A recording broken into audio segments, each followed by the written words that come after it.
ಮೊದಲಿಗೆ ಅಜಿತ್ ಅವರು, ಭೂಮಿ ಯಾಕೆ ಮಂಡಿ ಉರಿ ಕೂತೆ ಸಾಹೇಬ್ರೆ, ದೇವಸ್ಥಾನದ ಒಳಗೆ ಹೋಗೋಕ್ಕಿಂತ ಮುಂಚೆ ಮಂಡಿ ಪ್ರದಕ್ಷಿಣೆ ಹಾಕ್ತೀನಿ ಅಂತ ಆ ದೇವರಲ್ಲಿ ಹರಕೆ ಹೊತ್ಕೊಂಡಿದ್ದೀನಿ. ಭೂಮಿ ಏನು ಮಾತಾಡ್ತಿದೀಯಾ? ಅಲ್ಲ, ಮಂಡಿ ಸೇವೆ ಯಾಕೆ ಮಾಡಬೇಕು ನೀನು? ಇಲ್ಲ ಸಾಹೇಬ್ರೆ, ನಾನು ಆಗಲೇ ಹರಕೆ ಹೊತ್ತಾಯಿತು. ಆಗ ಅಪೇಕ್ಷಾ ಗಂಡ, ಏನು ಹೇಳ್ತಿದ್ದೀರಾ ನೀವು? ಮಂಡಿಯಲ್ಲಿ ಪ್ರದಕ್ಷಿಣೆ ಹಾಕುವುದು? ಆಗ ರಾಮನಾರಾಯಣ್, ಯಾಕಮ್ಮ ಭೂಮಿ ಈ ಥರ ಹರಕೆ ಹೊತ್ಕೊಂಡಿದೀಯಾ? ಆಗ ಭೂಮಿ, ಮಾವ, ನಾನು ಈ ಸೇವೆ ಮಾಡಿದರೆ ನಮ್ಮ ಶಾರದಮ್ಮ ಅವರು ಎಲ್ಲೇ ಇದ್ದರೂ ಆದಷ್ಟು ಬೇಗ ಸಿಗ್ತಾರೆ ಅನ್ನೋ ನಂಬಿಕೆ ನನಗೆ. ಆಗ ಅಪೇಕ್ಷಾ ಗಂಡ, ಈ ಕಾಲದಲ್ಲೂ ಅದರಲ್ಲೂ ಸೊಸೆ ಹರಕೆ ಹೊತ್ಕೊಳ್ಳುವುದು ಅಂದರೆ ನನಗೆ ನಂಬೋಕೆ ಆಗ್ತಿಲ್ಲ ನನ್ನ ಕೈಯಲ್ಲಿ. ನಿಜವಾಗಲೂ ನೀವು ತುಂಬ ಗ್ರೇಟ್.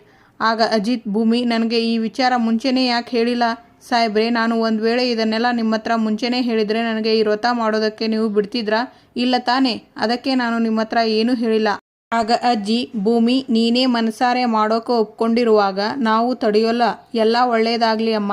ಭಕ್ತಿಯಿಂದ ನೀನು ಅಂದ್ಕೊಂಡಿದ್ದು ಮಾಡಮ್ಮ. ನಾವು ನಿನ್ನ ಜೊತೆಗೆ ಇರ್ತೀವಿ. ಎಷ್ಟಾಗುತ್ತೋ ಅಷ್ಟು ಮಾಡು. ಮಾಡೋಕೆ ಆಗದೇ ಇದ್ದರೆ ಏನೂ ತೊಂದರೆ ಇಲ್ಲ. ಆಗ ಅಜ್ಜಿ, ಹಾಗಲ್ಲ ಅಜ್ಜಿ. ಆಗ ಅಜ್ಜಿ, ಭಗವಂತ ಶಕ್ತಿ ಇರೋರಿಗೆ ಪ್ರೇರಣೆ ಕೊಡೋದು ಅಜಿತಾ. ಆಗ ನಚ್ಚಿ, ಡಾರ್ಲಿಂಗ್, ಕರೆಕ್ಟಾಗಿ ಹೇಳಿದ್ರಿ. ಆಗ ಭೂಮಿ, ಅತ್ತೆ, ಈ ವ್ರತ ಶುರು ಮಾಡಾದ್ಮೇಲೆ ಎಲ್ಲೂ ಒಂದು ಕ್ಷಣನೂ ನಾನು ನಿಲ್ಲೋ ಹಾಗಿಲ್ಲ. ಹಾಗೆ ನಾನು ಮೌನವ್ರತದಲ್ಲಿ ಇರ್ತೀನಿ. ಆಗ ಸಂಗೀತ, ಸರಿ ನಮ್ಮ ಭೂಮಿ, ಎಲ್ಲ ಒಳ್ಳೆಯದಾಗಲಿ ಅಂತ ಮನಸ್ಸಲ್ಲಿ ಸಂಕಲ್ಪ ಮಾಡಿಕೊಂಡು ಶುರು ಮಾಡು. ಅಜಿತಾ, ನೀನು ಭೂಮಿಗೆ ಸಹಾಯ ಮಾಡೋ. ಆಗ ಭೂಮಿ ಮನಸ್ಸಲ್ಲಿ, ದೇವರೇ, ಇಷ್ಟು ದಿವಸ ನಾನು ಎಲ್ಲರಿಗೂ ಈ ಮನೆ ಸೊಸೆ ಅಂತ ಹೇಳ್ಕೊಂಡು ಬಂದಿದ್ದೀನಿ. ಅವರ ಭಾವನೆಗಳಿಗೆ ನೋವಾಗುತ್ತೆ ಅಂತ ಗೊತ್ತಿದ್ರೂ ಇಷ್ಟು ದೊಡ್ಡ ಹೆಜ್ಜೆ ಇಟ್ಟಿದ್ದೀನಿ. ಕೊನೆ ಪಕ್ಷ ನಾನು ಈ ಮನೆ ಬಿಟ್ಟು ಹೋಗೋ ಸಂದರ್ಭದಲ್ಲಿ ಆದರೂ ಈ ಮನೆಯವರಿಗೆಲ್ಲ ಒಳ್ಳೆಯದಾಗ್ಲಪ್ಪ. ನಮ್ಮ ಶಾರದಮ್ಮ ಅವರು ಎಲ್ಲೇ ಇದ್ದರೂ ಆದಷ್ಟು ಬೇಗ ಸಿಗಲಿ.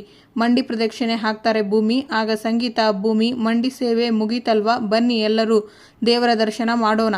ಎದ್ದೇಳು, ನಿಧಾನ. ದೇವರ ದರ್ಶನ ಮಾಡ್ತಾರೆ ಎಲ್ಲರೂ. ಆಗ ಪುರೋಹಿತರು ಬಂದು, ಭೂಮಿ, ನಿನ್ನ ಮನಸ್ಸಲ್ಲಿ ಏನು ಅಂದ್ಕೊಂಡಿದೆಯೋ ಅದೆಲ್ಲ ಏನು ವಿಘ್ನಗಳು ಇಲ್ಲದೆ ನೆರವೇರಲಿ ಅಂತ ಆ ದೇವರನ್ನ ಭಕ್ತಿಯಿಂದ ಬೇಡ್ಕೊಳ್ಳಮ್ಮ. ಈಗ ಅಭಿಷೇಕಕ್ಕೆ ಎಲ್ಲ ಸಿದ್ಧವಾಗಿದೆ, ಬನ್ನಿ. ಆಗ ಭೂಮಿ ಜೋಗ್ತಮ್ಮನ ಹತ್ತಿರ ಬರ್ತಾರೆ. ಆಗ ಜೋಗ್ತಮ್ಮ, ಮಗಳೇ, ನೀನು ಅಂದ್ಕೊಂಡಿದ್ದ ಆಸೆ ಎಲ್ಲ ಈಡೇರ್ತತವ. ಆ ತಾಯಿ ಎಲ್ಲವ ನಿನಗೆ ಒಳ್ಳೇದು ಮಾಡ್ತಾಳ. ಆಗ ನಚ್ಚಿ ಬಂದು, ಬ್ರೋ, ಅಲ್ಲ, ವ್ರತ ಹಿಡಿದಿರೋದು ನಮ್ಮ ಅತ್ತಿಗೆ, ನೀನ್ಯಾಕೆ ಅವರ ಜೊತೆ ಮೆತ್ತಗೆ ಬರ್ತಿದೀಯ? ಆಗ ಅಜಿತ್, ನೋಡು, ಹೆಂಡತಿ ಈ ಥರ ವ್ರತ ಮಾಡಬೇಕಾದ್ರೆ ಗಂಡ ಆದವನು ಜೊತೆಲಿದ್ದು ಸಪೋರ್ಟ್ಗೆ ನಿಂತ್ಕೊಳ್ಳೋನು. ಹಾಗೆ ತನ್ನ ಹೆಂಡತಿ ಸೇಫ್ಟಿ ನೋಡ್ಕೊಳ್ಳೋನು ನಿಜವಾದ ಗಂಡ. ಇದು ಅಜಿತ್ ಪಾಲಿಸಿ. ಆಗ ನಚ್ಚಿ, ಓ, ಸೇಫ್ಟಿ, ಅದನ್ನು ನಾವು ನೋಡ್ಕೋತೀವಿ, ತಾವು ಹೊರಡ್ಬೋದು. ನೋಡು ನಚ್ಚಿ, ನೀನು ಯಾಕೆ ಇಲ್ಲಿಗೆ ಬಂದೆ ಅನ್ನೋದನ್ನು ಫಸ್ಟ್ ಹೇಳು. ನಿಮ್ಮ ಅತ್ತಿಗೆ ಎಲ್ಲೇ ಹೋಯ್ತು ಅಂತ ಹೇಳಿದ್ರು ಬಾಲಂಗೋಚಿ ಥರ ಹಿಂದೆ ಬರ್ತೀಯಲ್ಲ. ಆಗ ನಚ್ಚಿ, ನಾನು ಅವರ ವಿಡಿಯೋ ಮಾಡಲಿಕ್ಕೆ ಬಂದಿದ್ದೀನಿ ಬ್ರೋ. ಆಗ ಅಜಿತ್, ಪ್ರೊಫೆಷನ್ ಚೇಂಜ್. ಆಗ ನಚ್ಚಿ, ಫುಲ್. ಆಗ ಅಜಿತ್, ಡಾಕ್ಟರಿಂದ ಫೋಟೋಗ್ರಾಫರ್ ಆಗಿಬಿಟ್ಟೆ. ಆಗ ನಚಿಕೇತ್, ವಿಡಿಯೋಗ್ರಾಫರ್. ಆವತ್ತು ನಾನು ಬ್ರೇಕಪ್ ಆಗಿ ಸ್ಯಾಡ್ ಆಗಿದ್ದಾಗ ನೀವೆಲ್ಲ ಸೇರಿಕೊಂಡು ನನ್ನ ಚಿಕ್ಕ ವಯಸ್ಸಿನ ಫೋಟೋಸ್ ಕೊಲ್ಯಾಚ್ ಮಾಡಿ ನನ್ನ ನಗಿಸೋಕೆ ಪ್ರಯತ್ನ ಮಾಡಲಿಲ್ವಾ? ಹಾಗೆ ನಾನು ಇವತ್ತು ನಮ್ಮ ಅತ್ತಿಗೆ, ನಮ್ಮ ಫ್ಯಾಮ್ಲಿಗೋಸ್ಕರ ಮಾಡ್ತಾ ಇರೋ ಈ ವ್ರತದ ಒಂದೊಂದು ಸೆಕೆಂಡ್ ಕ್ಯಾಪ್ಚರ್ ಮಾಡ್ತೀನಿ. ಯಾಕೆಂದರೆ ಆಮೇಲೆ ನೀನು ಯಾವತ್ತಾದರೂ ಒಂದು ದಿವಸ ನಿನ್ನ ಬೇಸ್ ವಯಸ್ಸಲ್ಲಿ ಅತ್ತಿಗೆ ಮುಂದೆ ಸ್ಕೋಪ್ ತಗೊಳ್ಳೋಕ್ಕೆ ಹೋಗಿ ಅತ್ತಿಗೆಗೆ ಬೈದು ಅತ್ತಿಗೆ ಆಮೇಲೆ ಕೋಪ ಮಾಡಿಕೊಂಡು ಅವರ ತವ್ರ ಮನೆಗೆ ಹೊರಟು ಹೋದಾಗ ಇದೇ ವಿಡಿಯೋನ ನಿನಗೆ ತೋರಿಸಿ ನಿನಗೆ ಎಮೋಷ್ನಲ್ ಬ್ಲ್ಯಾಕ್ಮೇಲ್ ಮಾಡಿ ಅತ್ತಿಗೆನ ವಾಪಸ್ ಕರೆಸೋ ಹಾಗೆ ಮಾಡ್ತೀನಿ. ಹೇಗಿದೆ ನಂದು ಮುಂದಾಲೋಚನೆ?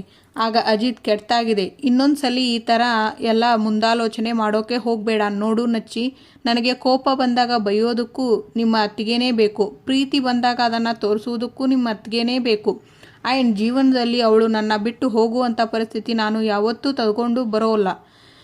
ಯಾಕಂದರೆ ನಾನು ಭೂಮಿನ ಅಗ್ನಿಸಾಕ್ಷಿಯಾಗಿ ತಾಳಿ ಕಟ್ಟಿ ಮದುವೆಯಾಗಿರೋದು. ನನ್ನ ಲೈಫಲ್ಲಿ ಭೂಮಿ ತುಂಬ ಅಂದರೆ ತುಂಬ ಇಂಪಾರ್ಟೆಂಟ್. ನಾನು ಯಾವತ್ತೂ ಅಜಿತ್ ಮುಖ ನೋಡ್ತಾಳೆ. ಆಗ ಅಜಿತ್ ಅಲ್ಲಿಂದ ಹೊರಟು ಹೋಗ್ತಾರೆ. ಆಗ ನಚ್ಚಿ, ಸೆಂಟಿಮೆಂಟಲ್ ಸೀನ್ ಬ್ರೋ, ಯಾಕೋ ತುಂಬ ಎಮೋಷ್ನಲ್ ಆಗಿಬಿಟ್ಟ. ಆಮೇಲೆ ಸರಿ ಹೋಗ್ತಾನೆ, ಬಿಡಿ ಅತ್ತಿಗೆ. ಈಗ ನೀವು ವ್ರತದ ಮೇಲೆ ಗಮನ ಕೊಡಿ. ನೀವು ಮಾಡೋ ಇವತ್ತು ಒಂದೊಂದು ಸೇವೆನೂ ಅದು ಯಾವ ರೇಂಜಿಗೆ ರೆಕಾರ್ಡ್ ಮಾಡ್ತೀನಿ ನೀವೇ ನೋಡ್ತಾ ಇರಿ. ಆಮೇಲೆ ಯಾವುದೋ ಅದು ಹಾಲುಂಡ ತವ್ರದ್ದು 7 ಶಿವ 7 BGM ಹಾಕಿ ನಾನು ಮಾಡಿರೋ ಎಲ್ಲ ವಿಡಿಯೋನೂ ಅದು ಹೇಗೆ ಎಡಿಟ್ ಮಾಡ್ತೀನಿ ನೀವೇ ನೋಡಿ. ತರಲೆ ಮೈದು. ಭೂಮಿ ಬಿಂದಿಗೆಯಲ್ಲಿ ನೀರು ತಂದು ಶಿವನಿಗೆ ಅಭಿಷೇಕ ಮಾಡುತ್ತಾರೆ. ಆಗ ಅಜ್ಜಿ, ನಮ್ಮ ಭೂಮಿ ಪಡ್ತಿರೋ ಕಷ್ಟಕ್ಕೆ ಪ್ರತಿಫಲ ಸಿಕ್ಕೇ ಸಿಗುತ್ತೆ. ಆಗ ರಾಮನಾರಾಯಣ್, ನಮ್ಮ ಭೂಮಿದು ಇಷ್ಟು ಚಿಕ್ಕ ವಯಸ್ಸಿಗೆ ಎಂಥ ದೊಡ್ಡ ತ್ಯಾಗಮಯಿ ಮನಸ್ಸು. ಆಗ ಸತ್ಯನ, ಹೌದು ರಾಮಣ್ಣ, ನಮ್ಮ ಭೂಮಿನೇ ಹಾಗೆ, ಅವಳದು ನಿಷ್ಕಲ್ಮಶ ಮನಸ್ಸು, ಬೇರೆಯವರ ಹಿತವನ್ನೇ ಬಯಸೋದು ಅವಳ ಹೃದಯ. ಅಪೇಕ್ಷಾ ಗಂಡ ನಿಜವಾಗ್ಲೂ ಭೂಮಿಯವರು ಮಗಳ ಸ್ಥಾನದಲ್ಲಿ ನಿಂತ್ಕೊಂಡು ಶಾರದಮ್ಮ ಅವರಿಗೋಸ್ಕರ ವ್ರತ ಮಾಡ್ತಿದ್ದಾರೆ ಅಂದರೆ ಭೂಮಿಯವರು ನಿಜವಾಗ್ಲೂ ಗ್ರೇಟ್. ಆಗ ಅಪೇಕ್ಷಾ, ಹೌದು, ಕೆಲವರು ಇನ್ನೊಬ್ಬರಿಗೆ ತೋರಿಸ್ಬೇಕು ಅಂತ ಈ ರೀತಿ ಎಲ್ಲ ಮಾಡ್ತಾರೆ. ಆಗ ಸಂಗೀತ, ಅಪ್ಪು. ಆಗ ಅಪೇಕ್ಷಾ, ಆದರೆ ಭೂಮಿ ಆ ರೀತಿ ಅಲ್ಲ. ಆಗ ಸಂಗೀತ, ಇಂಥ ಸೊಸೆನ ಪಡೆಯೋದಕ್ಕೆ ನಾನು ಅದು ಎಷ್ಟು ಜನ್ಮದ ಪುಣ್ಯ ಮಾಡಿದ್ನೋ ಏನೋ. ಆಗ ನಚ್ಚಿ, ನೀನು ಒಬ್ಬಳೇ ಅಲ್ಲಮ್ಮ ಇಂಥ ಸೊಸೆನ ಪಡೆಯೋಕೆ ಈ ದೇವರ ಸನ್ನಿಧಿ ಪುಣ್ಯ ಮಾಡಿತ್ತು. ಆಗ ಅಜಿತ್, ಹೌದು ನಚ್ಚಿ, ನೀನು ಹೇಳ್ತಾ ಇರೋದು ಸರಿಯಾಗೇ ಇದೆ. ಆದರೆ ಭೂಮಿ ಮಾಡ್ತಿರೋ ಈ ವ್ರತದಿಂದ ಶಾರದಾ ಅತ್ತೆ ಆದಷ್ಟು ಬೇಗ ಮನೆ ಸೇರಿದರೆ ಅದೇ ಖುಷಿ. ಆಗ ಸಂಗೀತ, ಭೂಮಿ ನೀನು ತುಂಬ ಸುಸ್ತಾಗಿದೆಯಾ, ಆಗಲ್ಲ ಅಂದರೆ ಇಲ್ಲಿಗೆ ನಿಲ್ಲಿಸ್ಬಿಡು ಭೂಮಿ.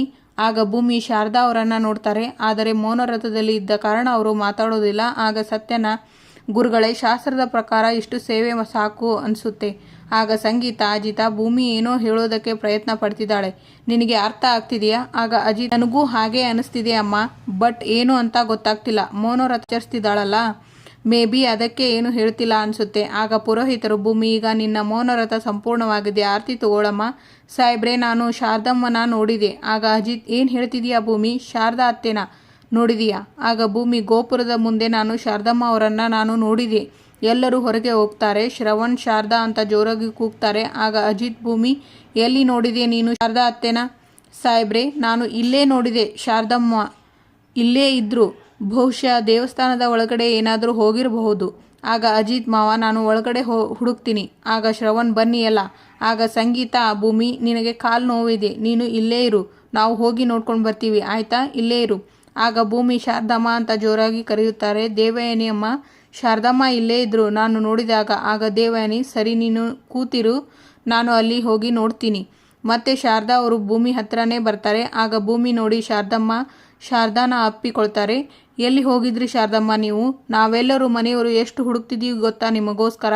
ಇನ್ನು ಮುಂದೆ ನಿಮ್ಮನ್ನು ನಮ್ಮ ಮನೆಯವರಿಂದ ಯಾರೂ ದೂರ ಮಾಡೋದಕ್ಕೆ ಆಗೋಲ್ಲ. ಶಾರದಮ್ಮ, ಮನೆಯವರು ಎಲ್ಲರೂ ಇಲ್ಲೇ ಇದ್ದಾರೆ. ದೊಡ್ಡ ಸಾಹೇಬ್ರೆ, ಅತ್ತೆ, ಮಾವ, ಸಾಹೇಬ್ರೆ ಅಂತ ಜೋರಾಗಿ ಕರೀತಾರೆ. ಅಜ್ಜಿ, ಅತ್ತೆ, ಮಾವ. ಆಗ ಶ್ರವಣ್, ಭೂಮಿ ಕರೀತಿದ್ದಾಳೆ, ಬನ್ನಿ ಹೋಗೋಣ. ಶಾರದಾ ಅವರು ಕೆಳಗೆ ಕೂತ್ಕೋತಾರೆ. ಆಗ ಭೂಮಿ, ಏನಾಯಿತು ಶಾರದಮ್ಮ? ಆಗ ಶಾರದಾ, ನೀರು ಬೇಕು ಅಂತಾರೆ. ಆಗ ಭೂಮಿ, ನೀರು ಬೇಕಾ? 1 ನಿಮಿಷ ಇಲ್ಲೇ ಇರಿ, ಎಲ್ಲೂ ಹೋಗಬೇಡಿ, ನೀರು ತರಲಿಕ್ಕೆ ಹೋಗ್ತಾರೆ ಭೂಮಿ. ಆಗ ಅಶ್ವಿನಿ ಬಂದು ಶಾರದಾ ಅವರಿಗೆ ನೀರನ್ನು ಕುಡಿಸ್ತಿರ್ತಾರೆ. ಮನೆಯವರೆಲ್ಲರೂ ನೋಡುತ್ತಾರೆ. ಆಗ ಭದ್ರ, ಏನಿದು ಟ್ವಿಸ್ಟ್ ಮೇಲೆ ಟ್ವಿಸ್ಟ್, ಒಟ್ಟಿನಲ್ಲಿ ಇವತ್ತು ದೇವಯಾನಿ ಮೇಡಮ್ ಬ್ಲಾಸ್ಟ್ ಆಗೋದಂತೂ ಗ್ಯಾರಂಟಿ. ಆಗ ಶ್ರವಣ್ ಶಾರದಾನ ಹಗ್ ಮಾಡ್ತಾರೆ. ಆಗ ಶಾರದಮ್ಮ ದೂರ ಸರಿತಾರೆ. ಇಲ್ಲಿ ನೋಡು, ನಾನು ಶ್ರವಣ್. ಆಗ ಭೂಮಿ, ದೊಡ್ಡ ಸಾಹೇಬ್ರೆ, ನಾನು ಹೇಳಿದ್ನಲ್ಲ ಶಾರದಮ್ಮನ ನಾನು ನೋಡಿದೆ, ಗೋಪುರದ ಹತ್ತಿರ ಇದ್ದರು ಅಂತ. ನೋಡಿ, ಶಾರದಮ್ಮ ನಮಗೆ ಸಿಕ್ಬಿಟ್ರು. ಆಗ ಶ್ರವಣ್, ಶಾರದಾ ಹೇಗಿದೆಯಾ ಶಾರದಾ? ಆ ದೇವರು ಕೊನೆಗೂ ನನ್ನ ಶಾರದಾ ನನಗೆ ಸಿಗೋ ಹಾಗೆ ಮಾಡಿಬಿಟ್ಟ. ಶಾರದಾ, ಇಷ್ಟು ವರ್ಷ ಎಲ್ಲಿದ್ದೆ ಶಾರದಾ ನೀನು? ಆಗ ಅಶ್ವಿನಿ, ಅಮ್ಮ ಅಂತ ಬಂದು ಕೈ ಹಿಡ್ಕೊತಾಳೆ. ಆಗ ಶಾರದಮ್ಮ ಕೈ ಬಿಡಿಸ್ಕೊತಾಳೆ. ಆಗ ಅಜಿತ್, ಹಾಗಾದರೆ ಇಷ್ಟು ದಿನ ಶಾರದಾ ಅತ್ತೆನ ಕಿಡ್ನಾಪ್ ಮಾಡಿ ತಾವೇ ಇಟ್ಕೊಂಡಿದ್ದು ಅನಿಸುತ್ತೆ. ಇವತ್ತಿನ ಸಂಚಿಕೆ ಇಲ್ಲಿಗೆ ಮುಕ್ತಾಯವಾಗುತ್ತದೆ. ಮುಂದಿನ ಸಂಚಿಕೆಯಲ್ಲಿ ಅಶ್ವಿನಿನೂ ಶಾರದಾ ಅವರ ಜೊತೆ ಬಂದಿರ್ತಾರೆ. ಆಗ ಭೂಮಿ ಆರತಿ ಮಾಡುತ್ತಾರೆ ಶಾರದಾ ಅವರಿಗೆ. ಆಗ ಸಂಗೀತ, ಶಾರದಾ ಒಳಗೆ ಬಾ ಅಂತ ಕರೀತಾರೆ. ಆಗ ಅಜಿತ್, 1 ನಿಮಿಷ, ಈ ಮನೆಯೊಳಗಡೆ ಕಾಲು ಇಡೋದಕ್ಕೆ ನಿನಗೆ ಯಾವುದೇ ಕಾರಣಕ್ಕೂ ನಾನು ಪರ್ಮಿಷನ್ ಕೊಡಲ್ಲ. ಆಗ ಅಶ್ವಿನಿ, ಅಲ್ಲ ಅಜಿತ್, ಹೋಯ್ ಅಂತ ಜೋರಾಗಿ ಚೀರ್ತಾರೆ ಅಜಿತ್. ಇದಕ್ಕಿಂತ ಹಿಂದೆನೇ ಒಂದು ಸಲ ಮೊಸಳೆ ಕಣ್ಣೀರು ಹಾಕಿ ಎಲ್ಲರ ಎಮೋಷನ್ ಜೊತೆ ಆಟ ಆಡಿದೆಯಾ, ಆದರೆ ಇನ್ನೊಂದು ಸಲ ಆ ಚಾನ್ಸ್ ಕೊಡ್ತೀವಿ ಅಂತ ಕನಸಲ್ಲೂ ಥಿಂಕ್ ಮಾಡಬೇಡ. ಸುಮ್ಮನೆ ಇಲ್ಲಿಂದ ಹೋದರೆ ನಿನಗೆ ಒಳ್ಳೆಯದು, ನಮ್ಮ ಮನೆಯಲ್ಲಿರೋರ್ಗೂ ಒಳ್ಳೆಯದು. Thank you for watching.